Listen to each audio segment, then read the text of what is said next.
This is a joint rolling machine.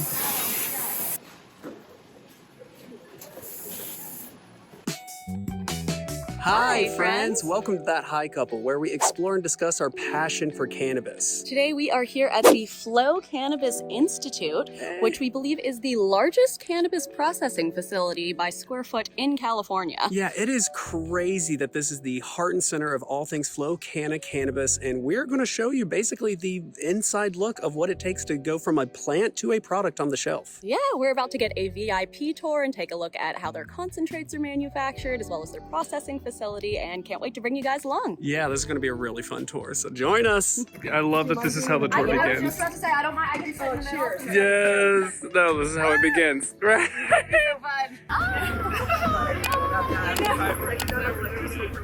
So nice, it's not all shaky. I highly recommend getting the kayak and going through the fountain. Oh, that's fun. If you're a little high. Yeah. That sounds like a vibe. Right here. There's the great. There it is. Oh, there's the great. Welcome to the big dog. The big dog. The big diggity dog. This was built from the original Fetzer family for their winery, and now it's being used for weed.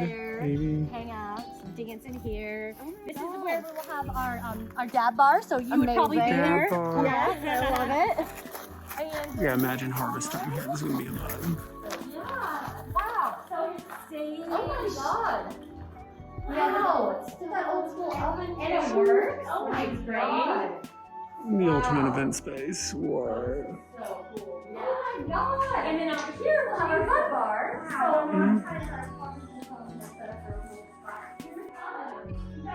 1978. Oh my god, that'd be so cute. Yes. Oh my god, I love that. Yes. Good idea. Thank you. Oh, Why do you drink it? Yes. This is great.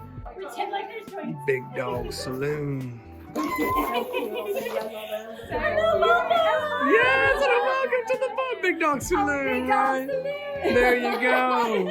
Put joints in those crowns. That's crazy. That's cool. That's cool. And that's where the whorehouse is. Hey. Hey. This is actually an old weight scale that they used when the fencers had the property for grapes. Yeah, it's the main home for the fencers. Nice. Kids were all raised here, and they live here all the time. How cool. It's cool. Yeah, it's really great. There's definitely great smelling like that. Right. Different kind of stuff. You got that? About to take a look inside their extracts facility. Yes, we're going to be taking a tour with Eric, who's going to tell us all about their process and all the different concentrates that they make here. Yeah, I'm so excited. Just be like, hey, yeah, we got take right. Oh, yeah, so good. Yeah. Thank you. Turn it to. Thank you. 15 times bigger than most extractors. Wow, God, yeah, these are huge. Terpene extraction or cannabinoid extraction. You guys are interested in dabs? This is a gram of White Tahoe cookie diamonds. Amazing. Yep. That looks incredible. Recrystallized diamonds for the diamonds and for the sugar. We get higher potency, better clarity. Yeah, so these guys are now they're prepping all the boxes and stuff like that for the diamonds and the sugar that comes off. So what you have here is the cannabinoid fraction, but it's all swimming in fats and waxes because Wow, that smell. a little bit of maintenance, so we got a lot of things going on in here right now. Drive on top that kind of mixes things, then filters out through this, which is some filter paper on it, and then this is where we're going to be able to capture the fats and waxes. We'll go through a second pass just to make sure that we get it all, and then it'll go from here to that. And this is the rotary evaporator, which is really just, so it just heats it lightly with some water in this bath, and then it gets recondensed down here. It's like amazing. They're great. They're cool. It's our winterized solution that's been filtered without all the fats out. That's cool. Look at it smell. It's a good beauty. It's the terp seed. You can get a really good smell. It's a nice smell. And so this is all for the creation of a winterized fruit that will then get converted to distillate. Two-stage distillation kit again. Even found in other operations in the industry, but it's a pretty big scale for what this is.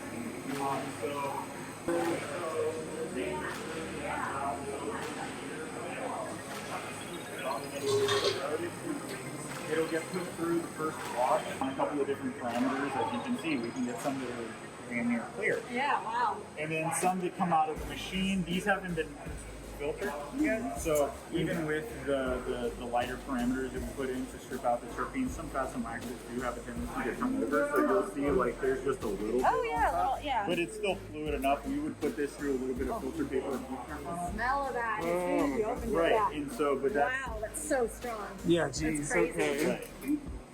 We use a butane propane blend in here that's chilled to, I believe, negative 45 or negative 50 Celsius. Wow. We check to make sure that it's within the legal limits. Did everything for testing. Every batch of everything. Okay. So we have the terpene content and the cannabinoid content for all the flavors. Okay. And so, yeah. And so this is where we basically store our current mixes, blends, our ingredients, and anything that we may be R&Ding. So all the flavors, the liquid high terpene fractions are over here. We keep the room pretty cold.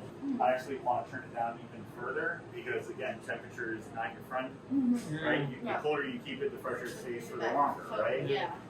So we're actually going to try and keep this room around 55, which is really chilly, but it'll preserve the material for longer shelf life. So, you know, for instance, this you'll see, this is roses. This is probably my favorite strain. Ooh.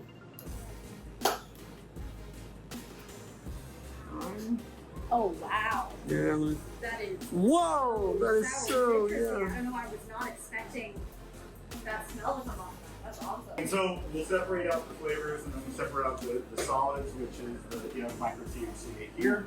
Wow. Oh, so sparkly. And these do have some terpenes to them, but not much. Not as strong, but Not yeah, as a strong. little kind of soury. Yeah, Kinda, So depending on what it is that we're trying to do, we would mix, you know, we can mix this with that, we can heat it, we can whip it, we can make batters, and we can make butters and stuff like that. Okay. That's pretty straightforward. We can also take this, do a secondary crystallization to create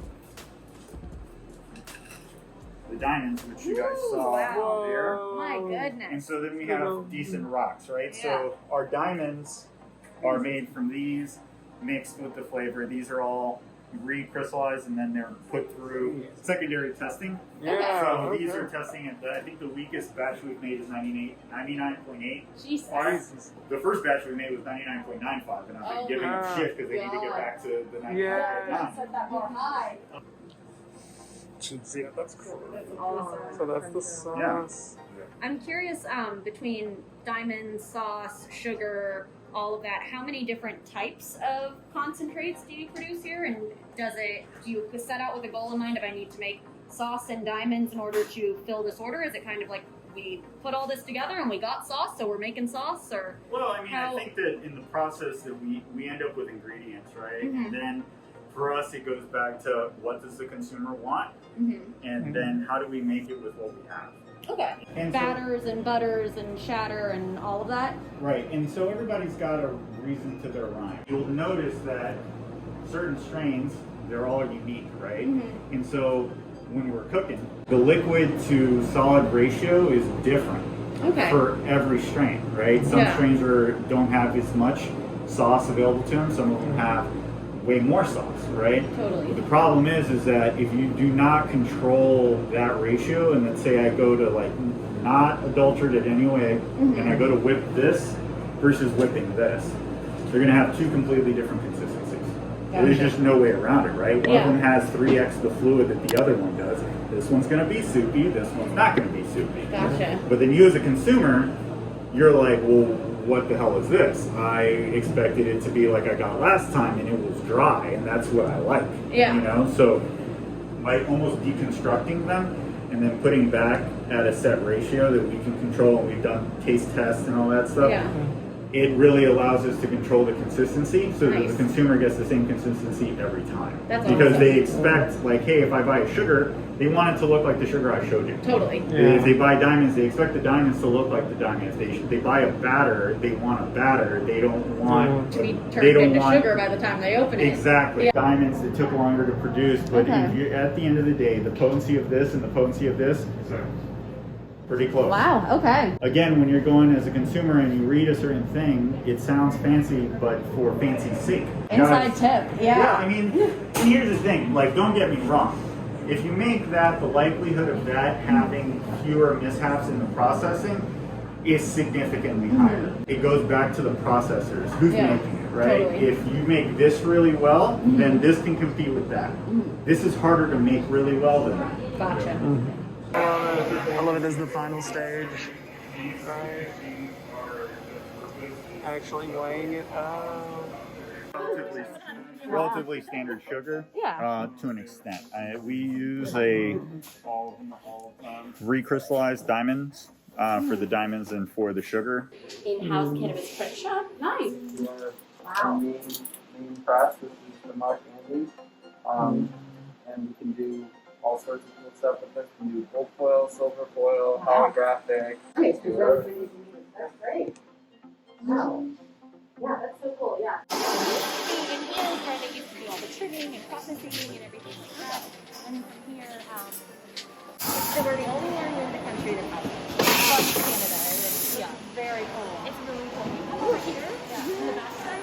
This is a joint rolling machine.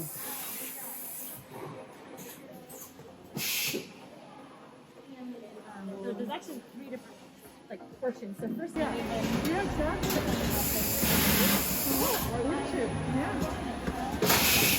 Wow. very cool.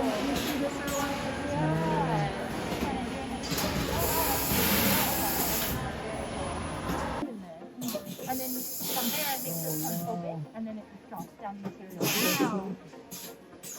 And then you can adjust so it's twisted, however you like it to be.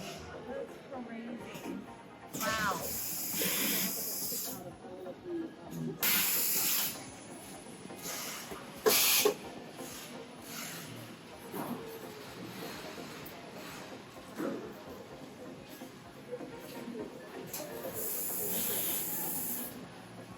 Guys, what an incredible tour we just had. Yeah, my mind is absolutely blown with how many things they can do on this property. We definitely thought it was just like a factory or just a facility, but this is a full-on campus. Yeah, they have a print shop. They have their own staging area for events that just looks like it's a movie set. Big Dog Saloon, like, oh my God, we absolutely need to go to an event there. Flow Cannabis is doing like a lot of cool things that I just had no idea. Exactly, yeah. Thank you so much to Flow Kana for bringing us out here and allowing us to experience this. If you guys would like to see more videos like this, you can subscribe to our channel by clicking right over here. Right in the corner, if you want to see our exclusive Patreon-only vlogs, you can click this button in the middle. Right over there. And for more videos from us right now, either the thumbnails off to the side. Hey, thank you so much for watching, everyone. Sending good vibes. Woo!